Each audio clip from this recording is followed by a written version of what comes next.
삼위일체 교도문을 함께 교독하시겠습니다.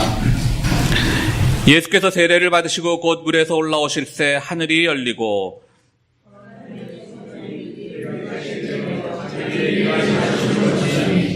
하늘로부터 소리가 있어 말씀하시되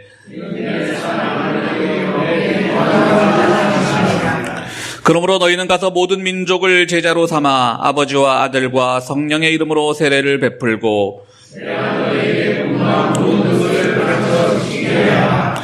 볼지어다 내가 세상 끝날까지 너희와 항상 함께 있으리라 하시니라.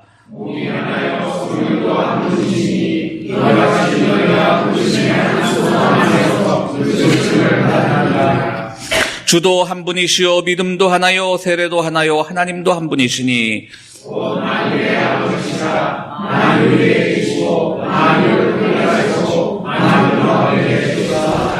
아멘. 에베소서 3장 14절에서 21절까지 제가 봉독하겠습니다. 그러므로 나는 아버지께 무릎을 꿇고 빕니다. 아버지께서는 하늘과 땅에 있는 각 족속에게 이름을 붙여주신 분이십니다. 아버지께서 그분의 영광의 풍성하심을 따라 그분의 성령을 통하여 여러분의 속사람을 능력으로 강건하게 하여 주시고 믿음으로 말미암아 그리스도를 여러분의 마음속에 머물러 계시게 하여 주시기를 빕니다. 여러분이 사랑 속에서 뿌리를 받고 털을 잡아서 모든 성도와 함께 여러분이 그리스도의 사랑의 너비와 길이와 높이와 깊이가 어떠한지를 깨달을 수 있게 되고 지식을 초월하는 그리스도의 사랑을 알게 되기를 빕니다. 그리하여 하나님의 온갖 충만하심으로 여러분이 충만하여지기를 바랍니다. 우리 가운데 일하시는 능력을 따라 우리가 구하거나 생각하는 것 이상으로 더욱 넘치게 주실 수 있는 분에게 교회 안에서와 그리스도 예수 안에서 영광이 대대로 영원무궁하도록 있기를 빕니다. 아멘. 오늘은 삼위일체 주일입니다. 교회는 여러 가지 행사를 기념하면서 교회력이라고 하는 절기를 지키게 되는데요. 이 교회력이라고 하는 절기는 우리가 같은 믿음을 가지고 있고 또 그 믿음 위에 기초해서 같은 방향으로 걸어나가고 같은 것을 실천한다는 그것을 공감하라는 그런 의미의 교회력입니다. 오늘 주보의 목회 서신란에 제가 신학 교수님의 글을 옮겨왔는데요. 김혜란이라고 하는 분이 쓰신 그 글에 보면 참 교회력을 잘 설명해놨다는 생각이 듭니다. 어떤 특정한 날을 지정해서 예를 올리고 의식을 행하고 그날을 축하하고 그 일정 기간을 기념하는 일이 없다면 인간의 삶은 참으로 지루해질 것입니다. 그래서 그 절기는 우리가 무의식적으로 넘어가기 쉬운 그 일상사에 더 주의를 기울이도록 분별 있는 삶을 살도록 안내하는 역할을 하는 것입니다. 그 가운데서 하나님의 섭리를 발견하고 우리의 몸과 영의 소리를 느끼게 하는 그런 의미를 가지고 있다고 김혜란 교수는 얘기하고 있습니다. 그렇습니다. 이것이 교회력의 의미일 것입니다. 우리가 세상을 살아가면서 생일은 기억하고 또 결혼기념일도 기억하면서 게다가 요즘 젊은 사람들 보면 만난 지 100일, 만난 지 200일 이런 것도 기념합니다. 그런데 교회 절기를 기념한다는 것은 그것보다 더욱더 중요한 일일 것입니다. 이 김 교수의 얘기처럼 우리는 교회 절기를 함께 지냄으로써 그 안에서 주님의 인도하심을 확인하고 또 우리에게 분별력을 가지게 하고 또 우리가 주님으로부터 안내된다는 인도된다는 느낌을 갖도록 하는 그런 순기능이 교회력을 함께 지키는 데 나타나는 기능들입니다. 그런데요, 우리가 예전 어릴 때 혹은 우리가 자녀들을 키울 때를 생각해 보면 어린아이 때는 막 아이들이 생일을 위해서 모든 인생을 건 것처럼 보입니다. 그래서 생일 오기 몇 달 전부터 표시를 해놓고 엄마 아빠에게 무슨 선물을 해줄 거냐고 물어보기도 하고요.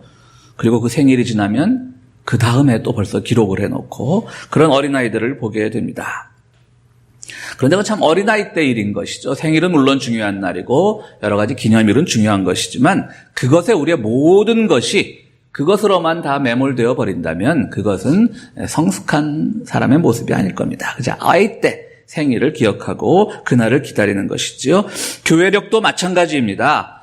그 가운데 분명히 중요하지만 달력 가운데 중요하지만 그것에 모든 것을 우리가 몰두해서는 안 된다는 겁니다. 교회력은 우리의 믿음을 확인하는 동시에 그것은 또한 우리를 자유롭게 하는 것입니다. 이날은 꼭 우리가 삼위일체 주일로 지켜야 돼. 이날은 꼭 성령 강림 주일로 지켜야 돼. 이렇게 하라는 뜻이 아니라는 말씀인 겁니다. 무엇보다도 그 교회력은 우리를 자유롭게 함으로써 그 교회력을 우리가 함께 지킴으로 그것이 포함하고 있는 교리가 우리에게 어떤 의미를 주는가를 함께 생각하는 그러한 날인 것입니다. 그렇습니다. 교리도 마찬가지입니다. 교리는 물론 우리가 신앙생활하는데 매우 중요한 것이면 틀림없지만 교리라고 하는 것에 너무 사로잡혀가지고 아주 사소한 교리 하나로 다른 사람들을 죄인으로 정죄하고 다른 사람들을 이단으로 몰고 그와 나의 다른 점을 받아들이려 하지 않고 그 교리에만 매몰된다면 그것이 곧 도그마가 아니고 무엇이겠습니까? 도그마라는 의미는 굉장히 좋은 뜻이에요. 원칙, 교리. 그런데 오늘 도그마라고 하는 말은 굉장히 부정적인 의미로 받아들이잖아요. 그냥 저 사람의 고집, 외골수. 결코 교리는 그렇게 우리가 외골수를 지키라고, 우리가 어떤 것도 용납하지 말라고, 내가 믿는 것만 가장 확실한 진리라고 이렇게 생각하라고 교리가 있는 것이 아닙니다. 그렇게 하라고 그 교리를 기념하는 기념주일이 있는 게 아닙니다. 우리가 교회력으로부터 자유로워져야 되듯이 교리로부터 자유로워지고, 그 자유로워진다는 것은 그것의 의미를 우리가 소홀히 여기라는 뜻이 아니라 그것은 오히려 다른 사람을 정죄하고 그것에 그 자체에 매몰되는 것이 아니라 오히려 그것을 통해서 내가 더욱더 성찰해보고 그 믿음이 오늘을 나를 어떻게 성장시키는가를 생각해보라고 하는 그런 취지가 바로 교리이고 교회력인 겁니다.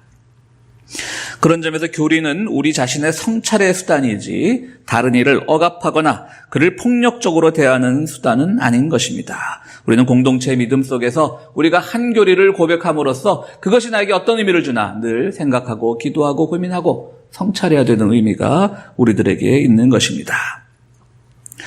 서기 325년에 니케아라고 하는 곳에서 이제 주교들 회의가 열립니다. 그곳에서 이제 아리우스파와 아타나시우스파라는 두 파가 싸우게 됩니다.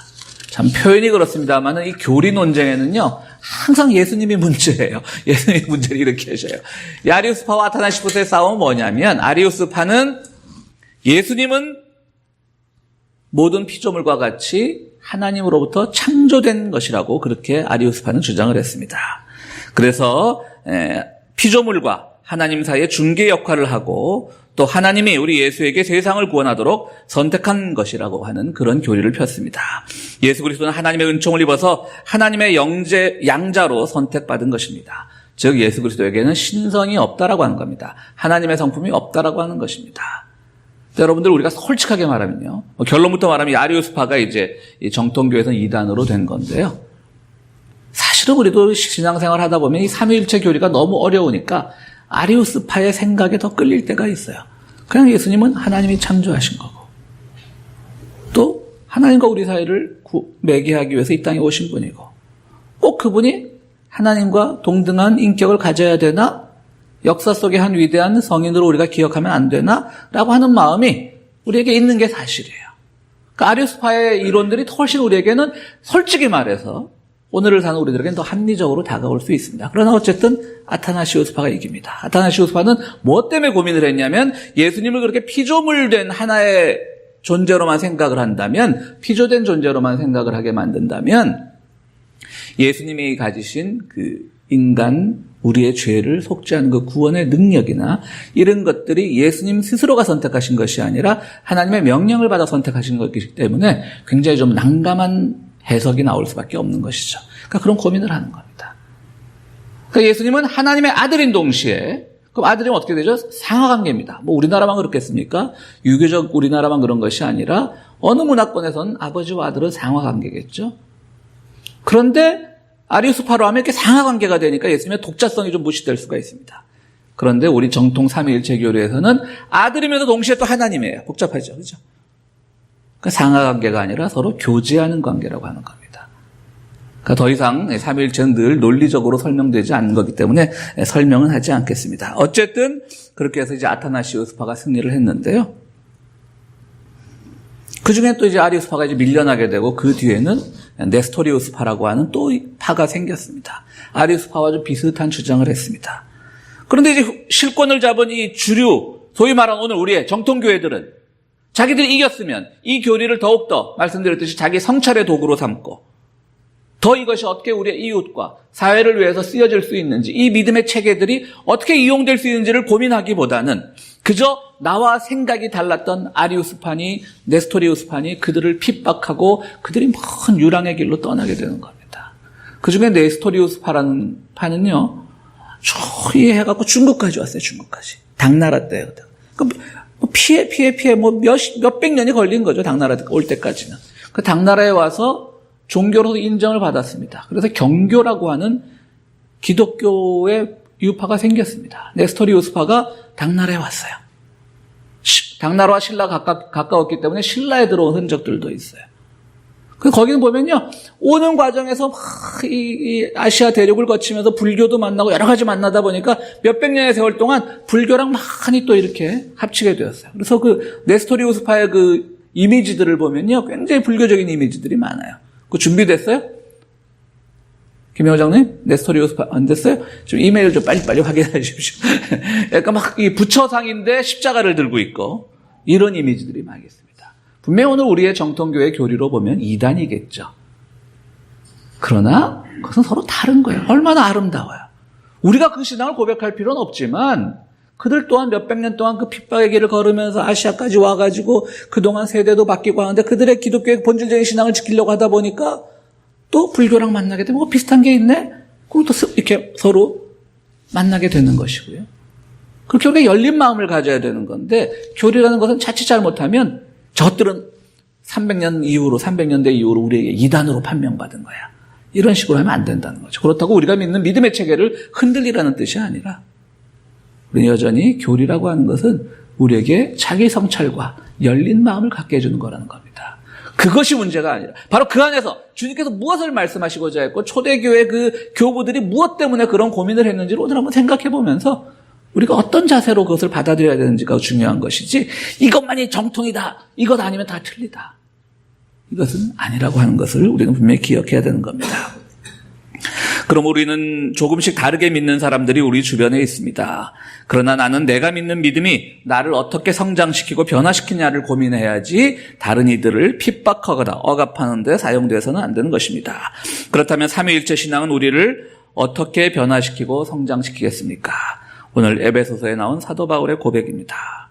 사도 바울은 이렇게 고백합니다. 아버지께서는 하늘과 땅에 있는 각 족속에게 이름을 붙여주신 분입니다. 우리 모든 족속에 이름을 붙여주신 분이에요. 우리 하나하나를 다 기억하고 계신다는 의미죠. 부모가 자녀들에게 이름을 붙여줄 때는 그가 그 이름을 통해서 어떤 사람이 되기를 바란다는 그것이 다 포함되어 있습니다. 그런데 요즘은 이름을 누가 짓냐면 장명소에 가서 지어요. 아주 부모의 역할을 아주 방기하는 겁니다. 아주 파기하는 겁니다. 장명소에 가서 지음으로써 부모의 역할을 파기하지만 우리 주님은 그러지 않으셨어요. 모든 족속에게 다 이름을 지어주셨어요. 그리고 오늘 또 본문에 보면 아버지께서는 그분의 영광의 풍성하심을 따라 그분의 성량을 통하여 여러분의 속사람을 능력으로 강건하게 하여 주시고 또 삼위일체 하나님은 우리를 강건하게 하여 주신다라고 하는 것입니다. 또 우리 가운데 머물러 계시기도 하시고요. 그리스도의 사랑의 너비와 길이와 높이와 깊이가 어떠한지를 또 알게 해준다라고 이렇게 사도 바울은 고백하고 있습니다. 사도 바울은요, 이 에베소서 이 기도문에서 정말 삼위일체 신앙을 통해서 자기가 더욱더 강건해지고 담대하여지고 그 안에서 이 삼위의 교제를 통하여 얼마나 더 그리스도의 역사가 사역이 풍성해질 수 있는가를 우리들에게 가르치고 있는 것입니다. 그 가운데서 결국은 그 능력을 따라서 우리가 구하는 것이나 생각하는 것 이상으로 우리에게 모든 것을 주신다라고 사도 바울은 우리들에게 결론을 짓고 있습니다. 그러면 사도 바울의 오늘 에베소서 본문을 통해서 오늘을 살아가는 우리들에게 삼위일체 신앙이 주는 어떤 성찰이나 성장은 어떤 것을 담고 있을까요? 첫 번째로 우리가 생각하는 것 이상으로 더욱 넘치게 주시는 분이라고 하는 겁니다. 그렇습니다. 삼위일체 하나님은 오로지 유일신 하나님, 구약에서 믿던 그 유일신 하나님이 아니라 그분들이 서로 교제하면서 정말 우리의 논리로는 생각되지 않지만 논리로서는 증명할 수 없지만 그 세 분의 교제를 통해서 우리에게 우리가 생각하는 것 이상으로 능력을 주신다라고 하는 겁니다. 그건 저는 용기와 대담함이라고 말하고 싶습니다. 그렇습니다. 말씀드렸듯이 아타나시우스파는 이겼습니다. 그럼 그들에게 진정한 용기란 무엇이냐면 그들을 받아들이는 겁니다. 우리와는 다르지만 아리우스파가 됐든 네스토리우스파가 됐든 받아들여야 되는데 그들을 다 정죄하고 쫓아냅니다. 이건 진정한 용기가 아닙니다. 결국 왜 오늘 교리라고 하는 것이 우리를 성찰하게 하는 굉장히 좋은 것임에도 불구하고 오늘 교리, 도그마가 그렇게 부정적인 것으로 쓰였냐면 늘 이긴 자들이 용기가 없어요. 상대방을 다 적으로 봐요. 다 쫓아내요. 그러니까 중세 교회사를 보십시오. 예루살렘에 무슬림들이 점령하고 있다고 그들을 몰아내자. 그리고 십자군 전쟁을 일으켜서 얼마나 많은 사람들을 죽음으로 이끌었습니까? 심지어는요, 예루살렘이 무슬림의 그 집권하에 있을 때는요, 오히려 유대인들하고 굉장히 사이좋게 지냈습니다. 유대인들을 결코 핍박하지 않았습니다. 여러분들 뭐 스페인이나 이런 데 여행 가시 보신 분들도 느끼셨을지 모르겠는데, 항상 그 이슬람, 스페인도 오랫동안 또 이슬람의 지배를 받았잖아요. 그 이슬람이 그 점령하고 있던 그 지역에 항상 그 가운데 옆에 유대인촌이 있어요. 쫓아내지 않았다는 말이에요. 같이 살았다는 말이에요. 근데 십자군 전쟁을 일으키면서 예루살렘을 점령한 뒤에 유대인을 누가 쫓아낸지 아십니까? 뭐 그때는 우리 개신교가 등장하기 전이지만 어쨌든 우리 기독교가 쫓아낸 겁니다. 그건 용기가 아니에요. 야, 저 이스라엘 백성들은 예수를 못 박은 민족이야. 쫓아내야 돼. 불안해서 못 살겠어. 이건 용기가 아닌 거예요. 진정한 용기는요, 늘 상대방을 이해할 줄 아는 게 진정한 용기예요. 그래서 발터 베냐민이라고 하는 유명한 철학자는요, 용기를 수줍음이란 말과 동의어로 사용을 해요. 여러분, 어떻게 용기하면 막 앞에 나서가지고 막 그냥 큰 소리 치고 이게 용기 같은데 수줍음하고 비슷하게 보고 있어요. 뭐냐면 항상 내가 잘못될 수 있고 내가 믿고 있는 것에 대해서 나는 확신은 하지만 그것이 누군가에게 압도적으로 다가가서는 안 되고 위압적으로 다가가서는 안 되고 그들과 함께 할 수 있게 해서 내가 한 걸음 수줍게 물러나 주는 것. 이게 진정한 용기라고 하는 거죠. 결국 그것으로 인해서 뭐 이 십자군 전쟁은 오늘날 얼마나 세계사에서 많은 비판을 받는 그런 전쟁이 되었습니까? 또 뭐 마녀 사냥이 있었죠. 조금만 죄를 지면 그냥 여성들, 약자들을 향해서 엄청난 폭력을 행했던 겁니다. 삼위일체 신앙은요, 우리들에게 우리가 생각하는 것 이상으로 주신다라고 하는 것은 주님의 생각은 너무나 풍성하여서 정말 우리의 논리와 이성을 뛰어넘는다는 의미예요. 그건 바꿔 말하면 우리가 세상에서 알고 있던 그 지식을 가지고 누군가를 핍박하고 학대하고 그를 폄하하곤 해서는 안 되고 오히려 당장 우리가 짧은 눈으로 보기엔 그들이 나에게 위협처럼 보이기도 하고 그들이 나를 공격하는 것처럼 보인다 할지라도 그 안에서 주님의 약속을 믿고 그들을 이해하려고 노력하는 것. 그것이 진정한 용기예요. 수줍게 한 걸음 물러나 주는 것. 그것이 진정한 용기입니다. 삼위일체 신앙은 여러분들에게 담대한 믿음을 주는 것입니다. 내가 틀렸을 수도 있다는 것을 위해서 우리는 늘 믿음과 실천을 함께 가지고 가야 되는 겁니다. 그래서 그냥 막 믿음으로 가면 안 되는 것이고요. 또 실천으로만 막 가도 안 되는 거예요. 내가 막 믿음이 좋아요. 양발 걸음이라고 생각을 하면 돼요. 믿음이 한 발 나갔다가 딱 보니까 실천이 좀 뒤떨어져 있어요. 그럼 또 실천을 끌어오는 거예요. 근데 아무 생각 없고 막 실천만 하다 보면 또 믿음이 저 뒤에 있어요. 그럼 또 발을 끌어오는 거예요. 그렇게 함으로써 내가 아직 부족하다는 걸 스스로 내가 이 부분에서 부족하고 내가 저 부분에서 부족한 걸 알아야 되는데 우리는 너무나 극단화되어 있죠. 마치 아이들이 장난스럽게 이렇게 뛰는 것처럼 믿음만 가지고 막 이렇게 뛰어요. 많이 피곤해. 또 어떤 사람은 실천만 가지고 막 이렇게 뛰어요. 그것도 피곤해. 같이 가는 거예요. 어떤 사람은 같이 뛰어요. 콩콩콩콩. 그것도 피곤해요. 자기 성찰이 안 되어 있는 사람. 나는 내 안에서 믿음과 실천이 조화되어 있습니다. 아니에요. 늘 우리 뜨겁게 기도할지도 알아야 되고 말씀 묵상할지도 알아야 되는데 그러다 돌아보니까 세상에 내가 해야 될 일이 너무 많은 거예요. 그러면 그들을 또 한 걸음 끌어오는 거예요. 막 실천하다 보면 내가 주님과의 교제가 좀 부족했구나. 기도가 부족했구나. 말씀 묵상이 부족했구나. 또 같이 가는 거예요. 그래서 늘 자기의 상태가 수줍고 부족하다는 상태를 아는 것만이 진정한 용기고요. 오늘 사도 바울이 삼위일체의 진리를 깨달으면서 담대한 것, 강건한 것을 강조한 건 바로 그건 겁니다. 그것이 오늘 우리가 삼위일체의 교리를 통해서 배워야 되는 것들입니다.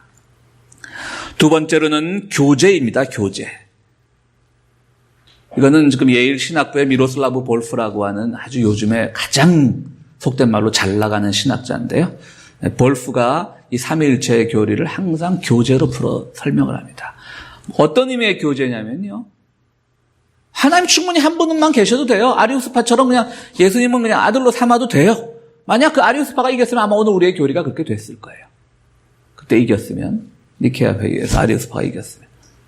근데 이 볼프 교수는 뭐라고 얘기를 하냐면 아주 정확하게 그런 뜻은 아니지만 쉽게 설명을 하자면 하나님조차도 혼자서 독선적으로 하지 않고 바로 자기의 위격과 동일한 위격이긴 하지만 그들과 함께 교제하면서 했다는 거죠.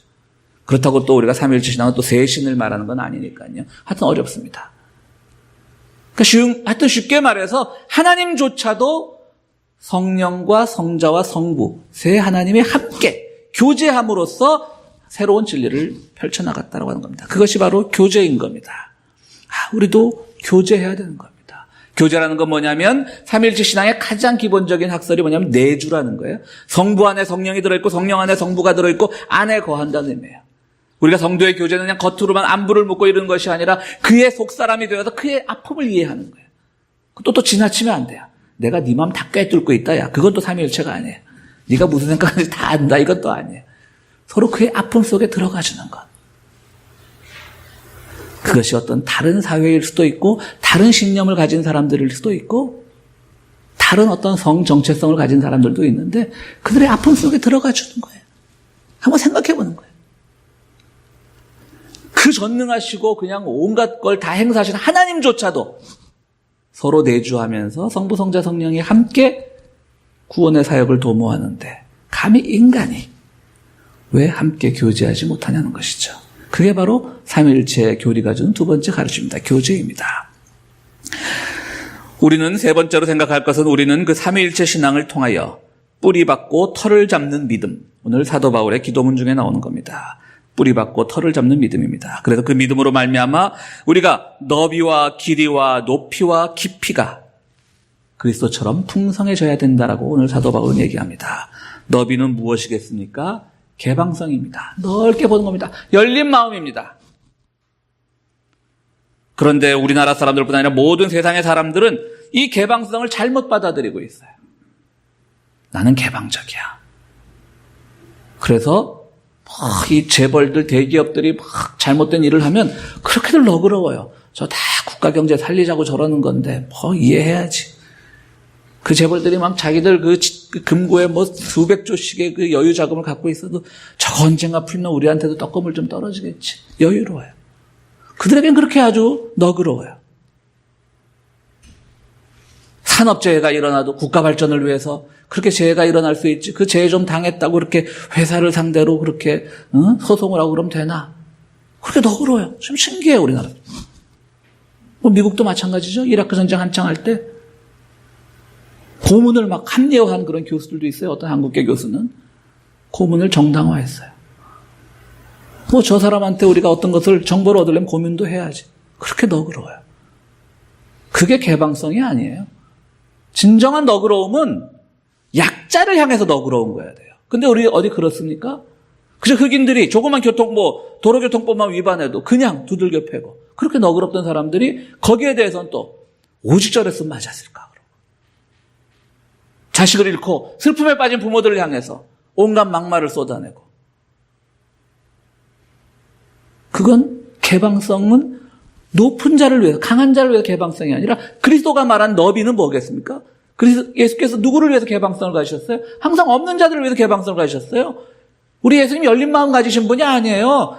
있는 사람들에게는 얼마나 그냥 권력을 가진 자들에게는 매몰차게 하셨어요. 그렇다고 누가 예수님이 편협한 사람이다. 계급적으로 저 높은 사람들한테만 덤비고 그것도 잘못된 거다. 이렇게 말하는 사람 없잖아요. 개방성. 우리는 삼위일체 신앙을 통해서 뿌리 깊은 믿음을 가지고 그것을 가지고 살아려면 주님의 개방성을 배워야 되는데 그건 약자를 향한 개방성이에요. 길이. 확신이죠.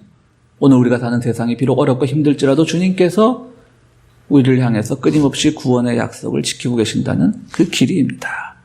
높이도 말씀하십니다. 높이는 뭡니까? 가치의 추구입니다. 주님께서 어떤 가치를 추구하셨습니까? 항상 하나님 나라라고 하는 가치를 추구하셨어요. 그분은 세속의 가치를 추구하지 않으셨어요. 항상 삶의 의미를 추구하셨어요. 당장 아픈 병자들이 오면, 가난한 자들이 오면 그들에게 연민을 늘 느끼고 그들을 치유하시고 그들에게 먹을 것을 주셨지만 항상 그분이 그 결론적으로 말씀하시는 것은 그들로 하여금 삶의 의미를 찾게 하는 거예요. 오늘 우리는 당장 우리가 조금만 세상 밖으로 눈을 돌려도 물론 굶주린 사람들이 여전히 많지만 적어도 이 자리에 있는 우리는 굶주리지 않습니다. 그런데 여전히 우리의 가치관들은 바로 굶주린 그 시대의 사람들이 가졌던 그 가치관에 머물러 있는 경우가 많이 있습니다. 그건 그리스도께서 우리에게 말씀하신 그 가치의 추구가 아닙니다. 또 오늘 사도 바울은 그리스도의 깊이를 배우라고 얘기합니다. 깊이는 무엇입니까? 자기 성찰입니다. 우리의 믿는 그런 믿음의 체계들 혹은 교리들을 통해서 자기 성찰을 하는 겁니다. 그냥 이 교리를 내가 놓치면 나는 구원의 나락에서 떨어질 거야. 이런 두려움을 가지라는 것이 아니라 그것이 오늘을 살아가는 우리들에게 어떤 의미를 주는지 깊게 성찰하라는 거죠. 그 삼일체 교리 같은 것도요. 이렇게 보면 여러분들 논리적으로 이해하지 마세요. 여러분이 아니라 저도 그렇습니다. 논리적으로 이건 누구도 이해하지 못합니다. 그러나 그것은 우리들에게 더욱더 강건하고 진정한 담대한 믿음이 무엇인지를 가르쳐주고 있고요. 또 그 안에서 하나님의 교제가 오늘 우리 안에서도 성취되기를 바라고 계시고 바로 그 풍성한 삼위일체의 교리에 따라서 우리의 믿음이 더욱 뿌리 깊게 내려서 정말 깊이와 길이와 높이와 너비를 더욱더 성장시켜 나갈 수 있는 그러한 믿음을 가지라고 오늘 사도 바울은 우리들에게 얘기하고 있습니다. 사랑하는 성도 여러분, 오늘 우리가 이 삼위일체 주일, 삼위 하나님을 고백하면서 여러분의 믿음이 담대한 믿음으로 뿌리 깊어져서 여러분들 스스로와 또 이웃을 향해서 더욱 열려있는 성도들이 되시기를 간절히 바랍니다. 우리 함께 기도하시겠습니다.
거룩하시고 자비로우신 아버지 하나님, 늘 삼위 하나님의 그 놀라운 사랑이 우리에겐 논리적으로 다가오지 않는다 할지라도 우리가 마음속 깊이 고백하기를 원합니다.